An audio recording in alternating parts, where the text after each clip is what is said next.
Well, joining us on the news tonight, I am Nifemi Oguntoye. We're staying with our coverage of the nationwide protest which Nigerian youths have embarked on after weeks for notice. In Lagos State, it was a peaceful gathering at the Ojota area. Protesters defied calls to back down and occupy major roads in Port Harcourt, Rivers State. In Kano, government property was looted and people injured, including journalists. And in the Federal Capital Territory, protesters were stopped from marching on Eagle Square. In Borno State, government has declared a 24-hour curfew with immediate effect. Police tactical squad battered to free up a barricade mounted by a mob on the Abuja-Kaduna highway at Dakwa. Reacting to the violence that erupted in Abuja, the force PRO Olumiwa Jobi said the police are not harassing the protesters, but are resisting criminals who are working to stop the exercise. There is a difference between protesters and violent trigger people, because for those who have assembled at Eagle Square, I don't think we're expected to have any protester at Eagle Square in the first instance. Let us get it right. Those who have assembled at Eagle Square, they are there for ulterior motive, and the security agencies will not allow such a thing to happen. What are they doing at the Eagle Square in the first instance? And for those who are along the major highways to the airport, we expect them to use the stadium. That is MKO Stadium in Abuja. That is the approved and designated venue for protests in the Federal Capital Territory. So for people to block the highways, I don't think the organizers and those who have come out genuinely to protest would do that kind of a thing. So these people are those that we are saying that we have gathered intelligence that they may likely hijack these protests. And this is what is coming to play now. Because I can see that I've not seen any notices of those who have indicated interest that they want to do this protest. So those who have mobilized them to come out and run down the system, run down the government, you please call these ones to order, because we will not allow anarchy in any part of this country. But like I said, I still want to reiterate, we are going to engage every situation tactically, diplomatically, and professionally. Every soul of a Nigerian is so important to us. We are not out to kill anybody. We are not out to attack anybody or to injure anybody. But we don't want violence. Once we have violence, the law has stated it clearly. Once a protest has become riotous, there are ways to go about it. We have our rules of engagement, we have standard operating procedure, and we have what the law has clearly said about how to go about riotous assembly.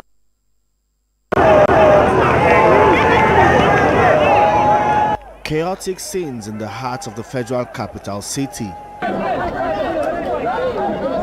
Shots rang out on the streets as police fired tear gas to disperse protesters. Only this one can free on the Nigeria. We are not going back, we are in the here.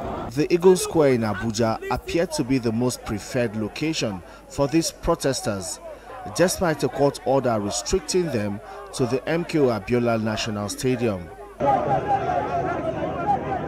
They marched from the National Stadium through the long stretch of the Constitution Avenue in Abuja to the Eagle Square in the heart of the federal capital, an outright disobedience to a subsisting court order. The surge of the angry protesters was met with the resolve of anti-riot security operatives out to maintain law and order.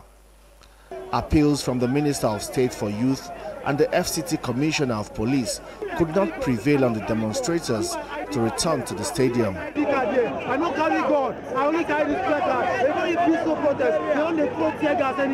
The shots of tear gas could not fully break the ranks of these protesters, but the consistency and persistence of the police saved the day and prevented an already bad situation from becoming worse. We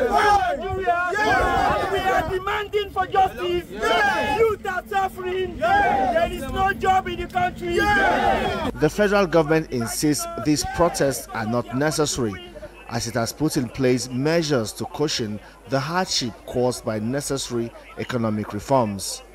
But protesting citizens are still on the streets and online, chanting slogans calling for an end to bad governance. Femi Akonde, TVC News, Abuja.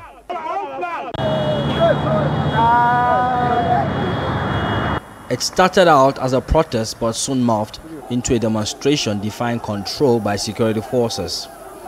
At the Duse junction of the Murtala Mohammed Highway, security forces fired tear gas to disperse the demonstrators.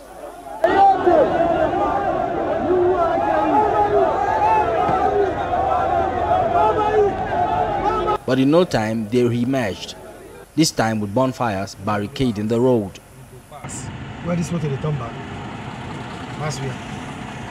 Our Nigerian problem now is bring back our fuel subsidy and then bring our school subsidy.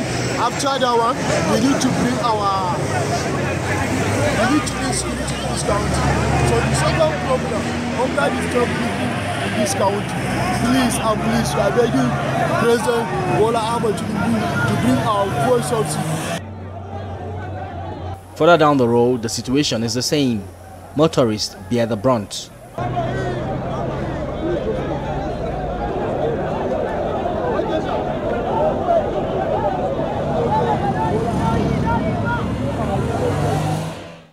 At Dakwa, an Abuja boundary community with Niger State, the irate demonstrators became uncontrollable. They defied warning shots and tear gas dominating the road. When it became unsafe for us to report, we pulled back to safety. Residents fear the worst is yet to be seen if the demonstrations continue. Sifon Esien, Dakwa, Niger State.